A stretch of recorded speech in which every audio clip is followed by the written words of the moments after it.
일반 오케스트라 하잖아요.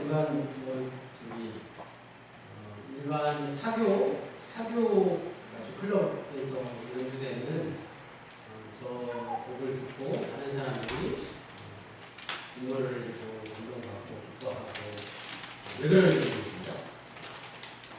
자, 옛날에 말썽꾸러기 삼형제가 살았습니다. 요즘 말로 에너지가 넘친다 하는데, 제가 어렸을 때는 뭐 이런 아이들을 배랑 같다고 그랬어요. 벼락 같다는 말이에요. 배랑 같다. 이 배랑 맞은 삼형제의 아버지가 각자 회초리를 하나씩 들고 오라고 하셨습니다. 각자 하나씩 꺾어보라고 하니까 다들 힘차게 회초리 하나씩을 손에 쥐고 우두둑 하고 꺾었습니다. 그 다음에 아버지가 회초리 3개를 하나로 묶어서 각자 한 번씩 꺾어보라고 하셨죠. 그러자 이전과는 반대로 아무도 꺾을 수가 없었습니다. 보통 새끼줄은 2겹인데 바다에서 고기를 잡을 때, 물고기를 잡을 때 쓰는 그 그물이나 우리가 명절 때, 뭐 운동회 때 줄다리기를 하는 그 불교 동아줄은 3겹, 3겹줄이라고 하나요? 삼겹살이 아니라 3겹줄이라고 합니다. 그래서 그 이후에 그 삼형제는 아버지의 교훈대로 셋이 하나로 똘똘 뭉쳐서 더 이상 그렇게 산만하지 않고 서로를 의지하고 살아갔다는 이야기가 있죠. 자, 오늘 보면 26절에서 30절까지 나오는 하나님의 사랑이 바로 우리가 잘 아는 믿음, 소망, 사랑 이 3가지 가운데 제2의 사랑이라는 잘 아는 말씀 못지않게 하나님의 사랑, 그리스도의 사랑이 무엇인가를 우리에게 잘 말씀해 주고 있습니다. 혹자는 앞에 말씀드린 대로 하나님의 사랑이 이 삼형제의 이야기처럼 3가지, 즉 3겹줄로 똘똘 뭉쳐 있다는 것이죠. 오늘 26절에서 30절까지가 그런 내용입니다. 연약한 우리를 도우시는 성령님의 사랑, 그리고 독생자 아들을 우리에게 주신 하나님의 사랑, 마지막 그리고 우리를 위해서 죽으시고 부활하신 예수님의 사랑, 이 3가지 3겹줄의 사랑이 우리를 꽁꽁 둘러싸고 지금도 우리를 하나 되게 하신다는 말씀이죠. 다 같이 28절 말씀 읽겠습니다. 로마서 8장 28절 시작. 우리가 알거니와 하나님을 사랑하는 자 곧 그의 뜻대로 부르심을 입은 자들에게는 모든 것이 협력하여 선을 이루느니라. 협력은 다 같이 한 가지 목표를 위해서 한 방향으로 나아갈 때 힘을 합치는 것이죠. 협력. 근데 합력은 원래 방향이 다른 사람들이 있는데 한 방향으로 다시 힘을 합쳐서 나아가는 것이 합력이라고 합니다. 성부, 성자, 성령 하나님께서 3겹줄로 뭉쳐있듯이 각자 에너지가 넘치는 개성이 뚜렷한 우리가 이제 3겹줄로 하나님의 사랑으로 하나 되는데 우리의 모든 에너지를 사용해야 할 것입니다. 비록 자기의 뜻과 맞지 않더라도 한 가지 목표를 이루기 위해서 협력할 때 선을 이루게 결정을 했습니다. 31절에서 32절 말씀 아주 강한 관문이 반복되고 있습니다. 하나님이 우리를 위하시면, 즉 하나님이 우리 편이 되시면 우리를 대적하는 이가 아무도 없다라는 뜻이죠. 하나님이 우리 편이시다, 맞는 말씀이죠. 그런데 하나님이 우리 편이시다라는 말씀은 당시의 유대인들 입장에서 볼 때는 굉장히 불편한 이야기였습니다. 왜 그럴까요? 당시 유대교를 신봉하는 유대인들은 수천 년 동안 하나님의 말씀을 지켜왔고 절기 때마다 예루살렘 성전에 많은 이방인들이 함께 모여서 순례자들이 모여서 수천 명이 제사를 드렸고 또 가는 곳마다 회당을 짓고 살았습니다. 직업상 종교적 업무만 담당하는 레위인, 제사장, 그리고 랍비 같은 이들이 굉장히 많았죠. 그들이 하나님을 섬기는 일에 열심을 내는 게 어느 정도였는가 하는 주변 국가들의 전쟁사를 보면 잘 알 수 있습니다. 지금도 계속되고 있습니다. 이렇게 하나님의 선민이라는 자부심이 강한 그들 앞에서 이제 막 삼삼오오 모여서 예배를 드리는 기독교인들이 하나님을 자기 편이라고 주장하고 있는 것은 유대인들에게는 매우 가소로운 모습처럼 보이지 않았겠습니까? 하지만 하나님이 누구 편인가에 대한 논쟁은 그때로 끝난 게 아닙니다. 기독교의 역사와 늘 함께했습니다. 첫 번째 예가 카톨릭과 정교회의 분열, 즉 1054년 로마 카톨릭과 동방교회가 분열된 것입니다. 서로 자기가 정통이라고 우기면서 상대방을 파문하다가 결국에는 수천 년 동안 우리가 잘 아는 십자가 전쟁과 같은 끔찍한 일들을 벌이고 말았습니다. 여전히 카톨릭과 정교회는 뜻을 같이 하지 않습니다.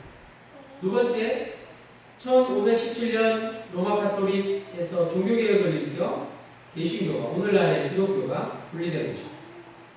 오늘 이 시대에도 여전히 하나님은 우리 편이라는 세력 다툼이 우리 주위에서 그대로 지연되고 있다는 사실.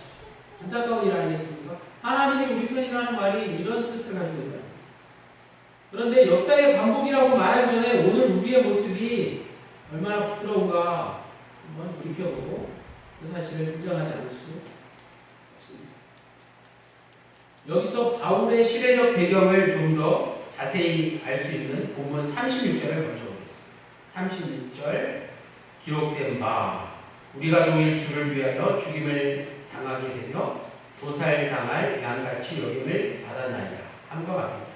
밑으로 쭉 내려오시면 각주 10편, 44편, 22절을 인용한 것을 알 수 있습니다.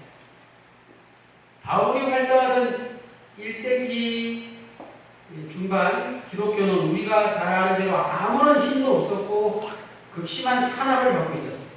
그럼에도 불구하고 바울이 하나님이 우리 편이다라고 말한 것은 우리가 생각하는 그런 편가르기와는 분명히 달랐다는 것이죠. 하나님이 우리 편이다라는 바울의 생각은 물질적인 것이 아닙니다. 영적인 것에서 비롯된 생각이었습니다. 표면적인 단순한 것이 아니라 훨씬 더 깊고 심층적인 생각에서 나온 것이었습니다. 따라서 오늘 우리가 하나님이 우리 편이다, 하나님이 내 편이야 라고 하는 생각은 자칫 내가 복을 받고 잘 살고 건강하고 내 자녀가 잘 되고 내가 다니는 교회가 부흥한다는 그런 생각은 아닐 수 있다는 것이죠. 하나님이 우리 편이다 라는 생각을 이런 식으로 생각할 수 없다는 말이에요. 33절에서 34절 상반절까지 누가 능히 하나님께서 택하신 자들을 고발하리요 의롭다 하신 이는 하나님이시니 누가 정죄하리요 두 번의 반문이 반복되고 있어요. 반어법이죠. 하나님께서 우리에게 무죄를 선언하셨다는 말씀입니다. 즉 예수 믿는 우리가 율법적인 것들로부터 해방되었다 라는 뜻입니다. 하나님께서 모세에게 주신 십계명 그것을 이스라엘이 십계명을 받고 이스라엘의 죄를 자신들의 저지른 죄를 깨닫기 시작했죠. 즉 십계명은 죄로 인한 결과였다는 것입니다. 다시 말해서 율법은 죄의 결과입니다. 무슨 말입니까?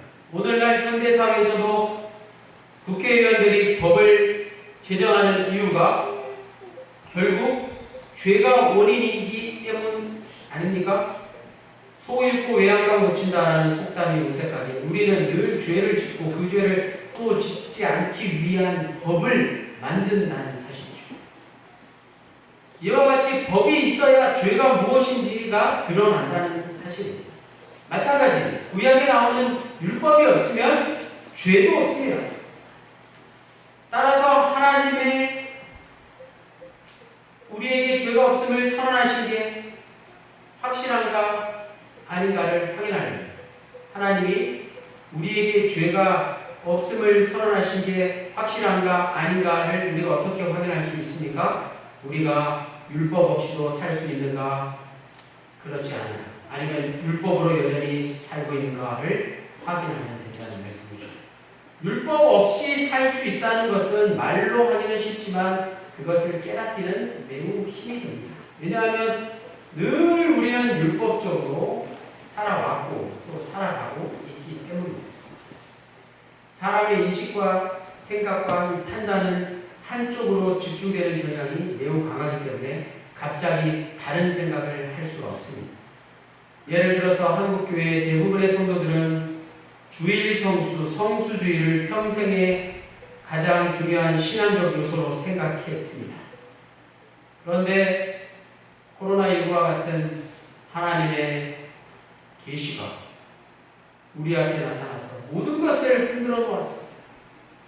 코로나19가 우리의 죄를 깨닫게 하는 율법과 같은 기능을 한 건 아닌가 생각해요.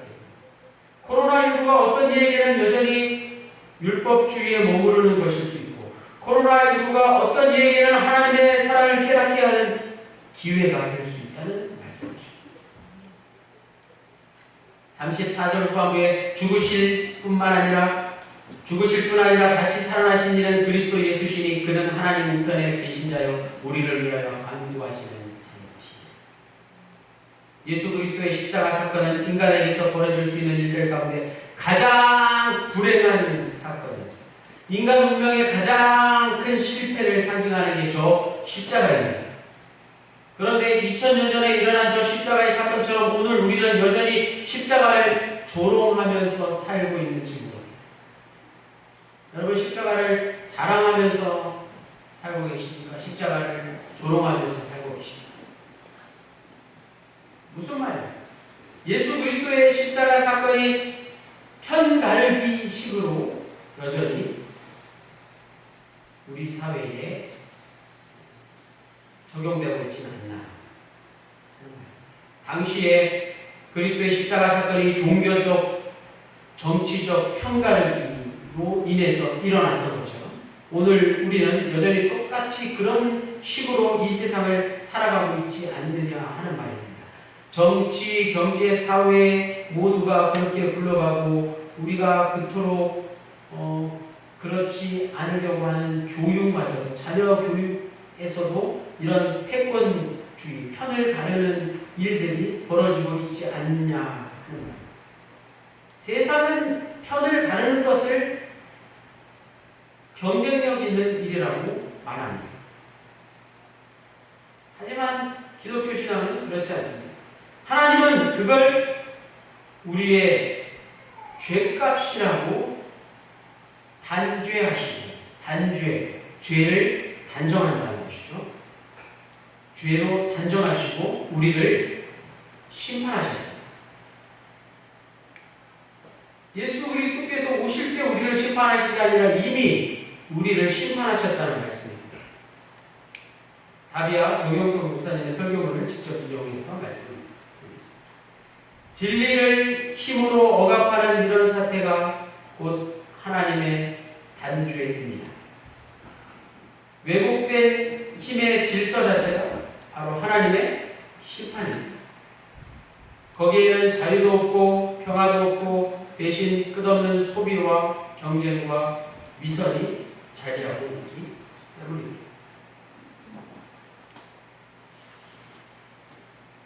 다행스럽게도 하나님은 예수님을 죽은 자 가운데서 다시 살리셨습니다.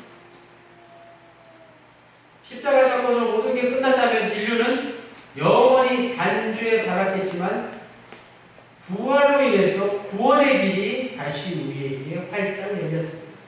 바울은 그 예수님이 이제 하나님 오른편에 앉으셔서 우리를 위해서 대신 간구해 주신다고 말씀하고 있습니다.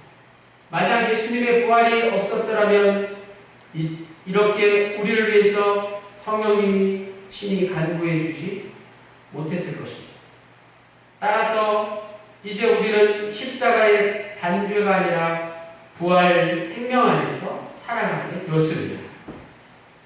그것이 바로 율법이 아닌 복음의 삶을 사는 것입니다.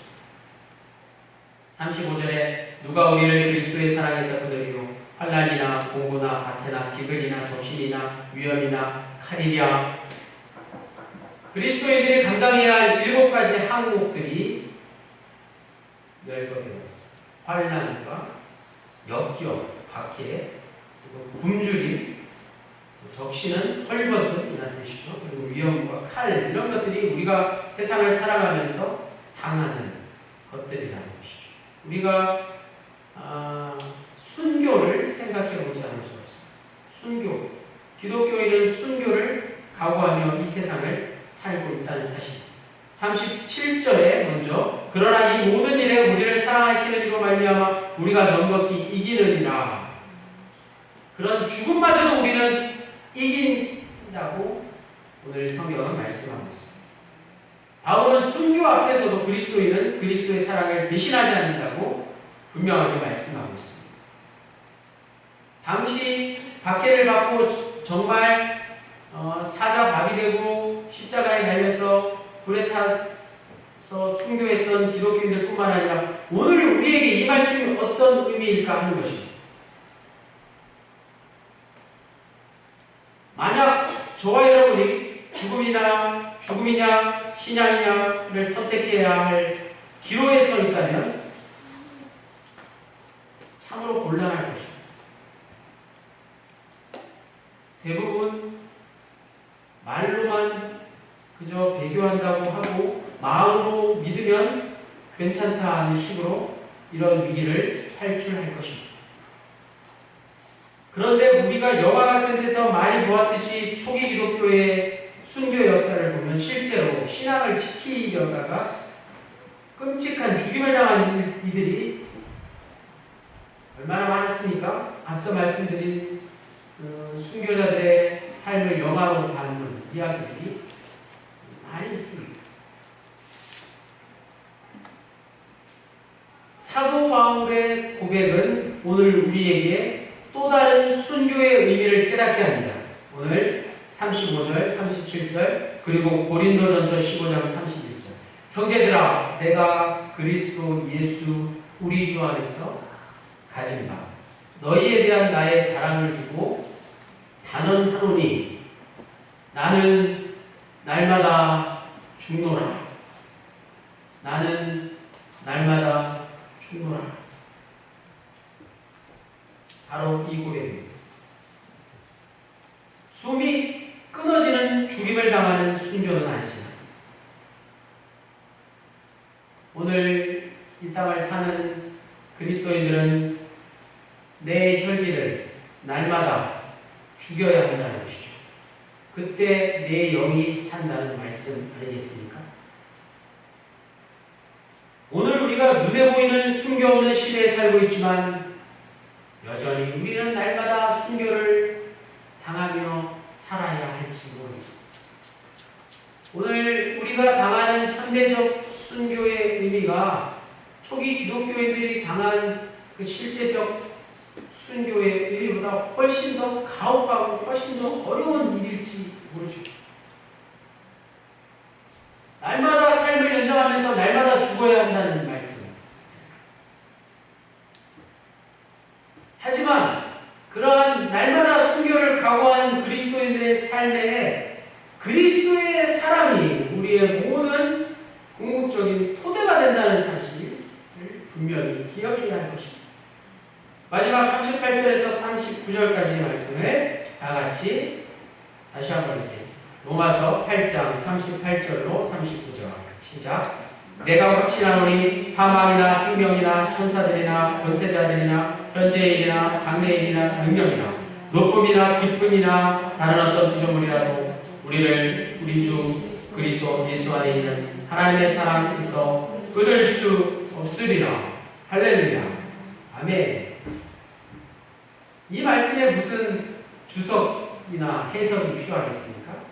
로마서 8장 38절 39절은 있는 그대로 우리에게 은혜가 되지 않습니까? 며칠 전 뷰티풀 마인드라는 오래된 영화를 보았습니다. 실존 인물을 영화한 내용인데 주인공 수학 천재 존 내시라는 사람은 제2의 아인슈타인으로 불리며 MIT 교수가 되고 국방부 요원으로 승승장구하게 됩니다. 기존의 경제학 이론을 완전히 뒤집는 이 존 내시의 균형 이론이라는 게 실제로 있어요. 그것은 오늘날 세계 무역 협상과 국가 간의 노동관계 그리고 심지어 생물의 진화에까지 아주 큰 영향을 미쳤다고 합니다. 그러나 이런 천재 수학자에게도 풀 수 없는 문제가 있었습니다. 내 인생에서 내가 정말 풀고 싶은 문제가 있는데 아무도 그 문제를 풀 수 없다는 사실을 깨달은 것이죠. 저는 개인적으로 그것이 존 내시 천재 수학자 자기 자신만의 영혼의 문제였다고 생각합니다. 그는 현실과 이상을 혼동하는 정신분열증, 다른 말로 조현병이라고 하는데요. 그런 것에 시달리며 평생 자기 주위에 있는 가상의 인물들과 대화를 했습니다. 끝내는 정신병원에 입원해서 두 팔과 두 다리가 물린 채 약물 치료를 받고 또 아주 불행한 시간들을 보냈습니다. 다행히 아내와 친구들의 도움으로 말년에 노벨 경제학상을 수상하면서 그가 남긴 말을 읽어드리겠습니다. 전 언제나 숫자를 믿어왔습니다. 추론을 이끌어내는 방정식과 논리를 말이죠. 하지만 평생 그걸 연구했지만 저는 묻습니다. 무엇이 진정한 논리입니까? 누가 이성을 결정합니까? 저는 그동안 물질적 세계와 형이상학적 세계, 비현실 세계에 빠졌다가 이렇게 다시 돌아왔습니다. 저는 아주 소중한 것을 발견했습니다. 그건 제 인생에서 가장 소중한 발견입니다. 어떤 논리나 이성도 풀 수 없는 사랑의 신비한 방정식 아닙니다.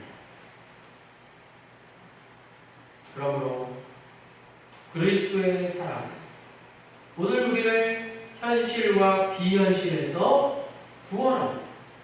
우리가 현실에 살고 있지만 비현실의 세계를 생각하지 않을 수 없다는 것이죠. 현실뿐만 아니라 비현실에서도 우리를 구원하시는 것은 그리스도의 사랑이라는 말씀입니다. 그리스도인에게는 하나님의 사랑만이 정답. 어떤 논리나 이성도 풀 수 없는 우리의 인생의 모든 문제를 풀 수 있는 답은 바로 하나님의 사랑입니다. 아무리 악한 세력이 우리의 운명을 지배한다고 할지라도 결국 하나님의 사랑이 그것을 능가하기 때문입니다. 예수 그리스도의 그 사랑만이 참입니다. 사랑은 결코 실험실 같은 데서 증명해낼 수 없는 것입니다. 어떤 이론으로 증명할 수 없는 것입니다. 하지만 그리스도의 사랑이 최종 승리할 것을 이 성서가 말씀하고 또 역사가 그것을 증명하고 결국에는 종말에 가서 명백히 드러날 것입니다. 더 중요한 것은 오늘 이 시간 우리 그리스도인들이 그 사실을 현재의 삶에서 증명해내야 한다는 사실입니다. 무슨 사실이요? 그리스도의 사랑으로 이 세상의 모든 것들을 이겨낼 수 있다는 사실을. 여러분 그 사실을 어떻게 증명하시면서 살아가시겠습니까? 하나님의 사랑, 이웃 사랑, 그것으로 여러분이 겪고 있는 모든 어려운 문제들을 다 해결할 수 있으시기를 바랍니다. 오늘도 그리스도의 사랑이 저와 여러분을 구원하시기를 주님의 이름으로 간절히 축원합니다. 하나님은 사랑이시니 그리스도의 사랑으로 우리를 구원하셨습니다. 현실을 살고 있는 우리가 때때로 비현실 같은 세계를 경험하기도 하지만 이 모든 것으로부터 우리를 구원하시기는 예수 그리스도이십니다. 하나님의 사랑만이 우리의 인생의 답입니다. 사랑의 주 예수 그리스도 이름으로 기도하였습니다.